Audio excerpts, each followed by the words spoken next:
जिस दिन तुमने छोड़ना चालू करा उस दिन से फिर बहू को देख लेना, मेरा पति तो कमा कमा के मरे जा रहा है और डोकरी देखो तो कथा में जाके लुटाई जा रही है, रुक जा।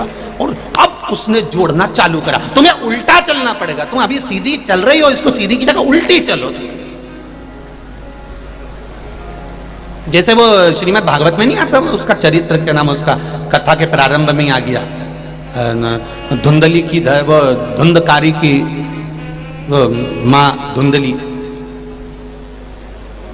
आत्मदेव की पत्नी, कितनी उल्टी चलती थी। फल दिया खाने के लिए, उसने किसको खिला दिया? बोलो जरा, भागवत जी में लिखा है, किसको खिलाया? गाय को। कितनी उल्टी चलती थी। फल दिया था खुद के खाने के लिए कि तेरी पत्नी को दे देना, पत्नी गर्भ से हो जाएगी, फल ले जाकर वो गाय को खिलाया ही। होता है ऐसी ऐसी उल्टी चलने वाली भी बहुत सारी है, ऐसा नहीं है कि नहीं है। अपन ढूंढेंगे नीमच मंदसौर तक तो बहुत मिल जाएगी दादा, ऐसी नहीं कि नहीं है, वो अपन ढूंढे तो मिलेगी। एक थी, इतनी उल्टी चले, इतनी उल्टी चले कि उसका पति बड़ा दुखी रहता है, गुरुजी के पास गया, गुरुदेव मेरी पत्नी बहुत मुझसे विपरीत चलती है, क्या करूं? गुरुजी ने पूछा हुआ क्या? कहा गुरुजी पिताजी का श्राद्ध आ रहा है, हर साल पिताजी का श्राद्ध करने का मन होता है, पिंडदान एक बार भी नहीं करा, अब की बार मन है कि पिताजी का पिंडदान कर दूं, श्राद्ध कर दूं, पिताजी का पिंडदान और श्राद्ध कर दूं, ये मन में आ रहा है। तो गुरुजी ने कहा कर ले। मैं पत्नी को हर बार बोलता हूं, वो मना कर देती है, तो अब की बार उल्टा चल, घर पे जाकर बोलना कि इस बार श्राद्ध पक्ष में पिताजी का ना पिंड करेंगे, ना श्राद्ध करेंगे, ना ब्राह्मण भोजन कराएंगे, ना दक्षिणा देंगे, बस इतना जाकर बोल दे। इतने सोचा करके देखता हूं। और उसने जाकर तुरंत अपने पिताजी के, जैसे गुरुजी ने कहा था वैसा कि वैसे ही जाकर उसने वहां जाकर कहा और जाकर बोला अपनी पत्नी से, सुनती हो, सुनती हो? पत्नी ने कहा क्या है? कल श्राद्ध है पिताजी का, अपन ना तो पिंडदान करेंगे, ना तर्पण करेंगे, ना तिलांजलि देंगे, ना ब्राह्मण भोज कराएंगे और ना ब्राह्मण को दक्षिणा देंगे। इतने में पत्नी जूड़ा बांधती बांधती आई, तुम्हारा बाप इतना छोड़कर गया है, छाती पे बांध कर मरोगे, करेंगे। पति इतना खुश हो गया अंदर से, भगवान गजब करा, गजब, 35 साल में पहली बार इसने हाँ भरी। गुरुजी का वचन याद आ गया, हर चीज में उल्टा चलना, सीधा मत चलना। पत्नी बोली जाओ पंडित जी को नोट कर आओ, पिंडदान करवाओ और ब्राह्मण का भोजन कराओ और दक्षिणा दो। उसने पंडित जी नोट दिए, पंडित जी पूजन कराने आ गए, पिंडदान हुआ। पिंडदान होकर गुरुजी ने कहा था उल्टे बोलते जाना, और ये पिंड पूरे के पूरे बनकर पूजन होकर जब विसर्जन के लिए जाने लगा तो अपनी पत्नी से कहकर जा रहा है, मैं पिताजी के पिंड को गंगा जी में विसर्जन कर कर अब भी आया। इतने में पत्नी बोली तुम्हारे बाप ने कोई अच्छा काम नहीं कर दिया था जो विसर्जन करने गंगा जी में जाओगे, नल्ली में पटका। अब इसको यहां उल्टा बोलना था कि पिताजी के पिंड को मैं नल्ली में पटकने जा रहा हूं, तो वो गंगा में पटकवा दी। इसने यहां सीधा बोल दिया। अब इतने में तो पत्नी ने कहा लाओ मेरे को दो और मेरे साथ चलो और पटक के नल्ले में, और नल्ले में पिंड पटकवा दिए। बड़ी दुखी हुआ बेचारा, गुरुजी के पास गया, गुरुजी ऐसी उल्टी पत्नी के साथ मैं नहीं रह सकता, मेरा पीछा छुड़ा दो गुरुजी, मैं तुम्हारे चरण को धोख लगाऊं। गुरुजी बोले चिंता मत कर, इससे पीछा ऐसे छूटने वाला नहीं है। तो कैसे छूटेगा गुरुजी? गुरुजी बोले इनको, इसको हरिद्वार ले जा गंगा नहवाने। क्या कभी नहीं गई और ना जाए? तो तू उल्टा चलना, तू कह दे कि सारा गांव का लोग गंगा नहाने जा रहा है, अपन नहीं जाएंगे, वो जाएगा, और जैसा मैं बताऊं वैसा कर लेना। उसने गुरुजी ने बता दिया, ठीक है। अब इसको गंगा जी, इसने जाकर का सुनो सारे गांव के लोग श्राद्ध पक्ष में गंगा नहाने जा रहे हैं, पर मेरे को दुकान से फुर्सत नहीं मिल रही, मैं नहीं जाऊंगा। पत्नी बोली कैसे नहीं जाओगे? 40 साल में मुझे कहां घुमाने लेगा? गंगा जी नहाने जाएंगे, जरूर जाएंगे, चलो मेरे साथ। और गंगा जी नहाने चले गए। और गुरुजी ने कहा था जैसे ये गंगा नहाने नीचे जाए, और ये गंगा नहाने के लिए जैसे नीचे गई और गुरुजी ने जैसा बोला था इसने वैसा बोलना चालू कर दिया, आगे मत जाना।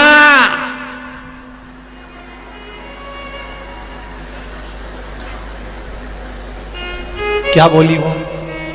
जम के बोलो जरा, आप देख लो यहीं सब उल्टी बैठी हुई।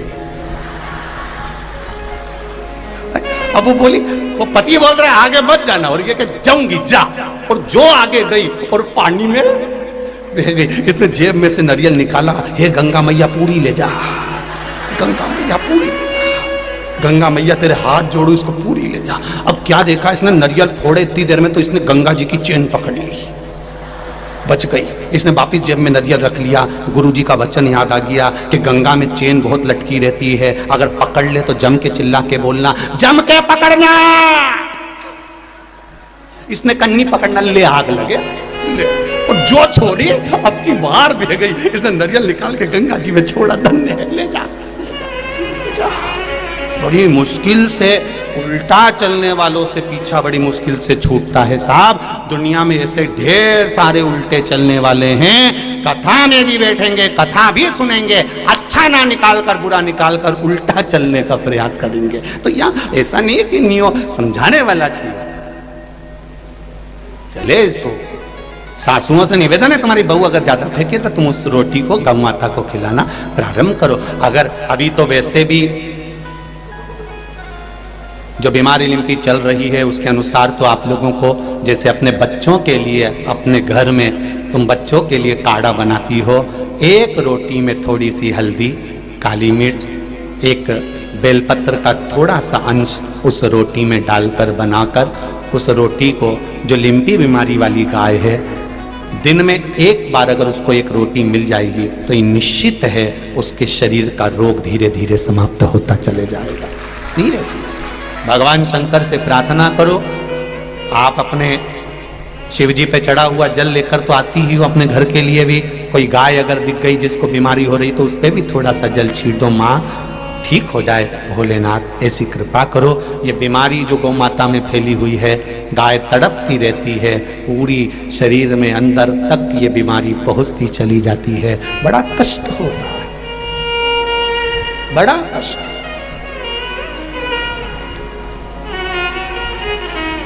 हम तो आप लोगों से केवल निवेदन कर सकते हैं कि घर का कचरा भी अगर फेंको, गीला कचरा अगर आपके घर में है, कोई सब्जी का कचरा आपके घर में है तो उसको पॉलीथीन में बांध कर मत फेंको।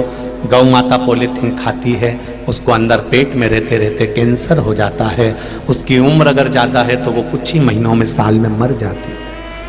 थोड़ा सा प्रयास अगर हम करेंगे तो जिंदगी सार्थक होगी। उस पॉलीथीन से गौ माता की रक्षा हो सकती है। थोड़ा सा प्रयास करो, बहुत।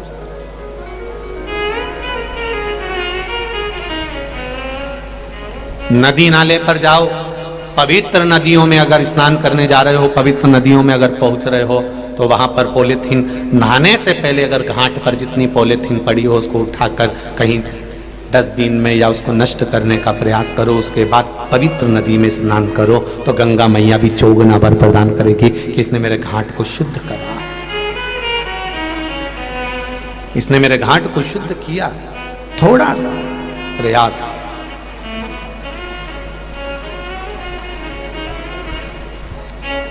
थोड़ा सा प्रयास अपने जीवन में करिए, उसका सुख मिलेगा जरूर। अगर कोई समझाए, अगर कोई ज्ञान उपदेश दे, जैसे कुंभकर्ण की धर्म पत्नी ब्रजवाला भी बता रही है और विभीषण की धर्म पत्नी शर्मा ने सुना, त्रिजटा ने उनको ज्ञान उपदेश दिया। कोई साधारणता नहीं होता है। अगर लंकाधिपति रावण के यहाँ भगवान राम पहुंचे हैं तो लंकाधिपति रावण की शिव भक्ति प्रबल होगी। कंस के द्वार पर कृष्ण पहुंचे हैं तो कंस की भक्ति प्रबल होगी। कोई साधारणता नहीं हो सकती। कुंभकर्ण की 3 धर्म पत्नियां थी। 3 धर्म पत्नी में ब्रजवाला राक्षसी थी, उससे छोटी वो घर परिवार को संभाल कर चलती थी, और करकटी तीसरे नंबर की। जब रावण शंकर भगवान की आराधना करता था तो करकटी चुपचाप से शिव जी की आराधना को देखा करती थी, चुपचाप से शिव जी की आराधना का स्मरण किया करती थी। तो उस करकटी के ऊपर एक बार भगवान शंकर प्रसन्न हो गए थे। 12 ज्योतिर्लिंग में एक ज्योतिर्लिंग कुंभकर्ण की धर्म पत्नी करकटी से पैदा हुए बेटे भीम के नाम पर बना है, भीमा शंकर। क्या नाम है? भीमा शंकर। यह कुंभकर्ण के बेटे के नाम से एक ज्योतिर्लिंग बना हुआ है। कितनी भक्ति हो।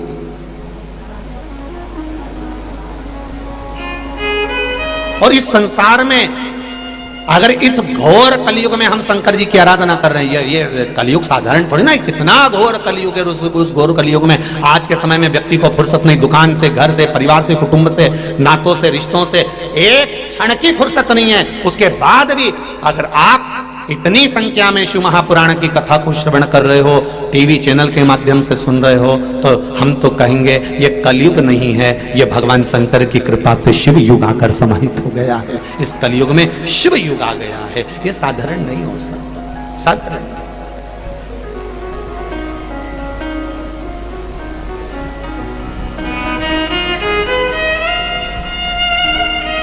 महाराज, एक भजन झांसी से किसी ने बनाकर भेजा है, बड़ा